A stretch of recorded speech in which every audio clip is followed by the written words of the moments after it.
আসসালামু আলাইকুম। আপনাকে একটা প্রশ্ন করি, পৃথিবীতে কয়টা দেশ নিজের বিমানের ইঞ্জিন বানাতে পারে? পারমাণবিক বোমা বানাতে পারে 9টা দেশ, মহাকাশে মানুষ পাঠিয়েছে 3টা দেশ, কিন্তু আধুনিক জেট ইঞ্জিন শুরু থেকে শেষ পর্যন্ত নিজে ডিজাইন করে বানাতে পারে এমন দেশ হাতে গোনা কয়েকটা। কারণ একটা জেট ইঞ্জিনের ভেতরের তাপমাত্রা লাভার চেয়েও বেশি, আর তার প্রতিটা যন্ত্রাংশকে সেই আগুনের মধ্যে মিনিটে হাজার হাজার বার ঘুরতে হয় বছরের পর বছর, কোনো ভুল ভ্রান্তি ছাড়া। আর আজকের ভিডিওর বিষয় হলো তুরস্ক এই এলিট ক্লাবের দরজায় কড়া নাড়ছে। ড্রোনের ইঞ্জিন থেকে শুরু করে হেলিকপ্টার, জঙ্গি বিমান, কোনো ইঞ্জিন তৈরি শেষ হয়েছে, কোনোটা এখনও পরীক্ষা আছে। এরকমভাবে কোনটা কোন বিমানে লাগানো হচ্ছে আজ পুরো তালিকাটা এক এক করে দেখাবো, মোট সংখ্যাটাও বলবো। আর ভিডিওর শেষ দিকে এমন এক সারপ্রাইজ ইঞ্জিনের কথা বলবো যেটা মাত্র 2 মাস আগে হঠাৎ করেই প্রকাশ্যে এসে গোটা বিশ্বের প্রতিরক্ষা মহলকে রীতিমতো তাক লাগিয়ে দিয়েছে, কারণ কেউ জানতই না এটার অস্তিত্ব আছে। চলুন শুরু করি।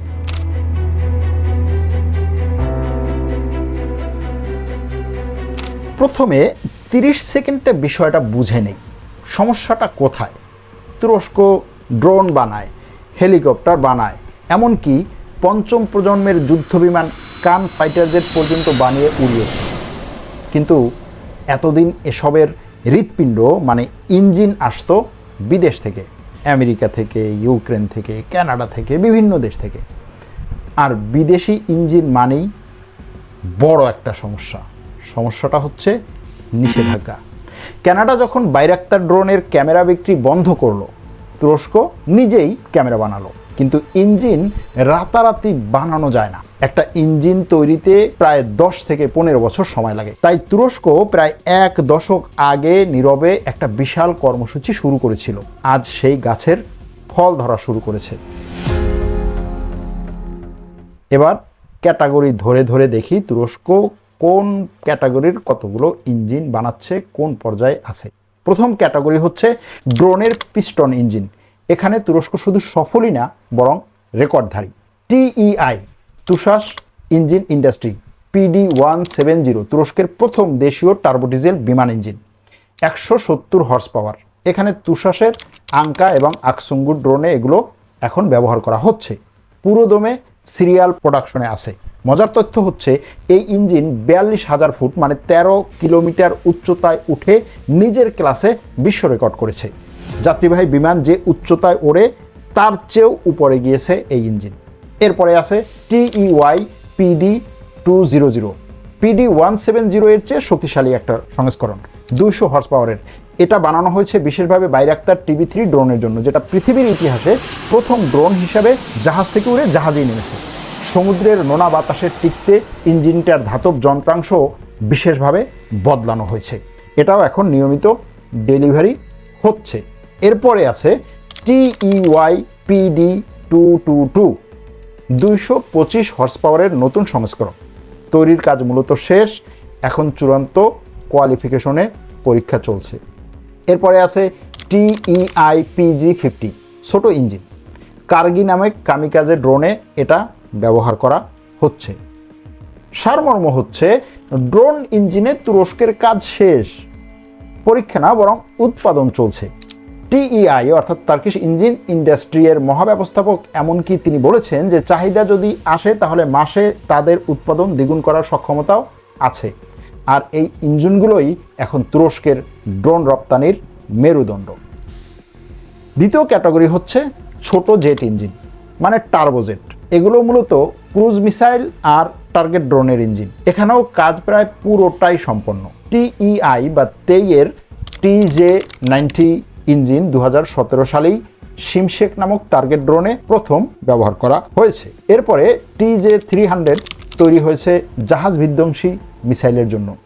আর কালে আর্গে কোম্পানির 3টা ইঞ্জিন KTJ-320, KTJ-1750 এবং KTJ-3700 এগুলো সফলভাবে তৈরি করা সম্পন্ন হয়েছে এবং বিভিন্ন মিসাইলে ব্যবহার করা হচ্ছে। এই মিসাইল ইঞ্জিনের গুরুত্ব কি? মিসাইল ইঞ্জিনের গুরুত্ব হচ্ছে এগুলো পৃথিবীর কোনো দেশ কাউকে সহজে দেয় না, কারণ এটা সরাসরি স্ট্র্যাটেজিক একটা অস্ত্র, আর তুরস্ক এই দরজাটা নিজেই খুলে ফেলেছে। এবারে তৃতীয় ক্যাটাগরি, হেলিকপ্টার ইঞ্জিন। এখানে মূল নায়ক হচ্ছে TEI TS1400 টার্বোশ্যাফট, তুরস্কের প্রথম দেশীয় হেলিকপ্টার ইঞ্জিন। নিজের তৈরি গোকবেই হেলিকপ্টারের জন্য এই ইঞ্জিনটা তৈরি করা হয়েছে। ইঞ্জিন প্রকল্প শুরু হয় 2017 সালে, আর কারিগরি পরীক্ষা সম্পূর্ণ শেষ। ইঞ্জিনের নকশায় 1400 হর্স পাওয়ারের কথা থাকলেও পরীক্ষায় এটা 1700 থেকে 1800 হর্স পাওয়ার পর্যন্ত উঠেছে। TEI এর ভাষায় ইঞ্জিন এখন যান্ত্রিকভাবে ওড়ার জন্য প্রস্তুত। 2026 সালেই সার্টিফাইড যন্ত্রাংশ দিয়ে তৈরি প্রথম সিরিয়াল প্রোডাকশনের ইঞ্জিনগুলো তুষাসের হাতে তুলে দেওয়ার ঘোষণা এসেছে। তাহলে দেরি কোথায়? এক শব্দে, সার্টিফিকেশন। গোকবেই যেহেতু বেসামরিক ব্যবহারের হেলিকপ্টার, তাই ইঞ্জিনকে আন্তর্জাতিক বেসামরিক বিমান চলাচলের কঠোরতম মান পেরোতে হচ্ছে এবং সেই মান পেরিয়ে সার্টিফিকেট পেতে হচ্ছে। এটাতে অনেক সময় বছরের পর বছর লাগা স্বাভাবিক প্রক্রিয়া। বোয়িং, এয়ারবাস এগুলোর ইঞ্জিনও এই একই পথ পেরিয়ে সামনে আগায়। আরেকটা বড় খবর হচ্ছে, TEI জানিয়েছে গোকবেইয়ের চেয়ে ভারী শ্রেণীর হেলিকপ্টারের জন্য ইঞ্জিনের প্রাথমিক কাজ চলছে। ইঙ্গিতটা পরিষ্কার, তুরস্কের ভারী অ্যাটাক হেলিকপ্টার T929 অ্যাটাক 2 এই হেলিকপ্টারের ভবিষ্যৎ দেশীয় ইঞ্জিনের দিকে। এবার আসল পরীক্ষার জায়গা, টার্বোফ্যান মানে আসল জেট বিমানের ইঞ্জিন। এখানে তিনটা সংখ্যা মনে রাখতে হবে, 6000, 10,000 আর 35,000। প্রথম নামটা হচ্ছে TF6000, তুরস্কের প্রথম দেশীয় টার্বোফ্যান ইঞ্জিন। 2023 সালে প্রথমবার চালু হয়েছিল এটি, আর সর্বশেষ পরীক্ষায় 5910 পাউন্ড থ্রাস্টে পৌঁছেছে। অর্থাৎ ডিজাইনে যা ভাবা হয়েছিল তার চেয়েও ভালো পারফরমেন্স দেখিয়েছে এই ইঞ্জিন। TEI এর মহাব্যবস্থাপকের কথায়, আমরা এখন আঙ্কা 3 আর খিজিল এলমার মতো প্ল্যাটফর্ম ওড়ানোর শক্তিতে পৌঁছে গেছি। মূল পরিকল্পনা হচ্ছে এবছরের শেষে বা 2027-এর শুরুতে ইঞ্জিনটা ফ্লাইট টেস্টের জন্য বিমান নির্মাতাদের হাতে তুলে দেওয়া হবে। মানে তুরস্কের জেট ড্রোনগুলো শিগগিরই তুর্কি হৃৎপিণ্ড নিয়ে উড়বে। এবারে আসি দ্বিতীয় নামটাতে, টার্বোফ্যান 1000, 10,000। TF6000-এর সঙ্গে আফটার বার্নার যোগ করা সংস্করণ হচ্ছে এটি। সহজ ভাষায়, ইঞ্জিনের পেছনে অতিরিক্ত আগুন জ্বালিয়ে শক্তি প্রায় দ্বিগুণ করার প্রযুক্তি। লক্ষ্য হচ্ছে 2027 সালের শেষ দিকে আফটার বার্নার সহ প্রথম চালু করা। সেদিন তুরস্ক ইতিহাসে প্রথমবার আফটার বার্নার যুক্ত সামরিক টার্বোফ্যান চালানো দেশের তালিকায় ঢুকবে। এই ইঞ্জিনের প্রধান ঠিকানা হচ্ছে খিজিল এলমা জেট ড্রোন। এরপরে আসি তৃতীয় নাম, TF35000। এটাই মুকুটের হীরা। তুরস্কের পঞ্চম প্রজন্মের যুদ্ধবিমান কানের জন্য 35,000 পাউন্ড থ্রাস্টের ইঞ্জিন হচ্ছে এটি। TEI এবং TR মোটর মিলে বানাচ্ছে। 2026 সালের শুরুতে ঘোষণা এলো ইঞ্জিনটা ক্রিটিক্যাল ডিজাইন রিভিউ ধাপে পৌঁছেছে। সহজ ভাষায়, নকশার খাতা কলমের কাজ শেষ, উৎপাদনের আগে চূড়ান্ত যাচাই চলছে। মনে রাখবেন, এই ক্লাসের ইঞ্জিন বানাতে পারে পৃথিবীতে মাত্র 4-5টা দেশ। এই কাজটাও দ্রুত এগিয়ে চলছে। এবার সেই সারপ্রাইজ যেটার কথা শুরুতে বলেছিলাম, নাম তার গুচহান। 2026 সালের মে মাসে ইস্তাম্বুলে সাহা এক্সপো প্রতিরক্ষা মেলা চলছিল। হঠাৎ একটা স্ট্যান্ডে বিশাল এক জেট ইঞ্জিন, যেটার নাম এর আগে পৃথিবীর কেউ শোনেনি। কোনো ঘোষণা ছিল না, কোনো গুজব ছিল না। তুরস্কের প্রতিরক্ষা মন্ত্রণালয়ের নিজস্ব গবেষণা কেন্দ্র MSB আর্গে বছরের পর বছর এই গবেষণা কেন্দ্র সম্পূর্ণ গোপনে এই ইঞ্জিনটি বানিয়েছে। TEI না, TR মোটর না, খোদ মন্ত্রণালয়ের গবেষণা কেন্দ্র করেছে এটি। আর সংখ্যাটা শুনুন, 42,000 পাউন্ড থ্রাস্ট। এটার মানে বোঝাতে একটা তুলনা দেই। পৃথিবীর সবচেয়ে আধুনিক যুদ্ধবিমান বলে পরিচিত F-35 এর ইঞ্জিন হচ্ছে F135, যেটা উৎপাদন করে প্রায় 43,000 পাউন্ড থ্রাস্ট। অর্থাৎ তুরস্কের নতুন এই গোপনীয় ইঞ্জিন প্রায় F-35 এর ইঞ্জিনের সমান শক্তির ক্লাসে। অথচ কিছুদিন আগেও আমরা 6,000 পাউন্ডের TF6000 নিয়ে কথা বলেছিলাম। আরও চমক আছে, প্রতিরক্ষা মন্ত্রী ইয়াসার গুলার নিজেই ঘোষণা দিলেন যে এটা কোনো মডেল বা মক আপ না, এই ইঞ্জিন এরই মধ্যে 6টা বানানো হয়ে গেছে, আর কোয়ালিফিকেশন টেস্টে এবছরই শুরু হচ্ছে। ভেতরের single crystal turbine blade jet ইঞ্জিনের, যেটা সবচেয়ে কঠিন প্রযুক্তি, যেটা হাজার হাজার ডিগ্রি তাপ সহ্য করে, সেটাও তুরস্কে ঢালাই করা হয়েছে। কর্মকর্তাদের দাবি নকশা সম্পূর্ণ মৌলিক, কোনো বিদেশি ইঞ্জিনের কপি না।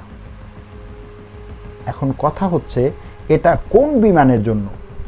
আনুষ্ঠানিকভাবে এখনও বলা হয়নি, এটাও একটা রহস্য। তবে বিশেষজ্ঞদের চোখ একটার দিকেই, সেটা হচ্ছে কান ফাইটার জেট। বিশেষ করে আমেরিকা যদি কখনো F110 ইঞ্জিন দেওয়ায় ঝামেলা করে, তাহলে গুছহান হবে তুরস্কের বিমা পলিসি। ভাবুন, একটা দেশে কানের জন্য দুটো আলাদা ইঞ্জিন লাইন চলছে, TF35000 আর গুছহান। তবে সাংবাদিক হিসাবে এটাও বলবো, এত বড় লাভ দেখে খোদ তুরস্কের প্রতিরক্ষা বিশেষজ্ঞদের এক অংশও বিস্মিত, কেউ কেউ আবার সতর্ক। আসল প্রমাণটা হবে এবছরের কোয়ালিফিকেশন টেস্টে। ইঞ্জিনগুলো হাজার হাজার ঘন্টা পূর্ণ শক্তিতে চলবে, চরম গরম, ঠান্ডা আর পাখির আঘাতের মতো পরীক্ষাগুলো পেরোতে হবে তাদের। সেই ফলাফল এলে ইনশাল্লাহ আপডেটে আমরা জানিয়ে দেব। এবার পুরো ছবির সৎ কথাটাও বলি। এই মুহূর্তে কান উঠছে আমেরিকান F110 ইঞ্জিনে, খিজিল এলমা উঠছে ইউক্রেনের ইঞ্জিনে, আর গোকবের প্রোটোটাইপগুলো উঠছে বিদেশি ইঞ্জিনে। অর্থাৎ যুদ্ধটা এখনও শেষ হয়নি, তবে প্রত্যেকটা ফ্রন্টে তুরস্ক এগোচ্ছে, আর সবচেয়ে কঠিন ধাপগুলো একে একে পার হচ্ছে। ইঞ্জিন এমন এক দৌড় যেখানে কোনো শর্টকাট নাই। তাহলে মূল প্রশ্নের উত্তর, তুরস্ক মোট কয়টা বিমান ইঞ্জিন বানিয়েছে বা বানাচ্ছে? উত্তর হচ্ছে নাম ঘোষিত হিসেবে 14টা, আর প্রাথমিক ধাপের প্রকল্প সহ সংখ্যাটা 15 ছাড়িয়ে গেছে। এক নজরে যদি পুরো তালিকাটা দেখতে চাই তাহলে এরকম: উৎপাদনে এবং সেবায় 8টা, PD170, PD200, PG50, TJ90, TJ300, KTJ3200, KTJ1750, KTJ3700। চূড়ান্ত ধাপে আছে 2টি, PD222, TS140। কোয়ালিফিকেশন, সার্টিফিকেশন এবং সিরিয়াল ডেলিভারি এগুলোতে আছে। পরীক্ষা এবং উন্নয়ন ধাপে আছে 4টা, TF6000 ফ্লাইট টেস্টের দোরগোড়ায় আছে এটি আঙ্কা 3 এবং খিজিল এলমার জন্য। TF10000 2027-এর আফটার বার্নার টেস্টের মাধ্যমে এটা আসবে। TF35000 যেটা কানের জন্য, আর সারপ্রাইজ হচ্ছে গুছহান, যেটার 6টা অলরেডি তৈরি হয়েছে। এর বাইরেও ভারী অ্যাটাক হেলিকপ্টার T929 এর ইঞ্জিন সহ আরও কয়েকটা প্রকল্প প্রাথমিক ধাপে আছে, মানে সংখ্যাটা প্রতি বছর বাড়ছে। এবারে আসি সেই একই কথায়, এটা আমাদের জন্য কেন গুরুত্বপূর্ণ? বাংলাদেশের সশস্ত্র বাহিনীও তুরস্কের বাইরাক্তার ড্রোন ব্যবহার করছে, এটা এখন সবার জানা। আজ যে ইঞ্জিনগুলোর কথা বললাম, আগামী দিনের তুর্কি ড্রোনগুলোতে সেগুলোই থাকবে।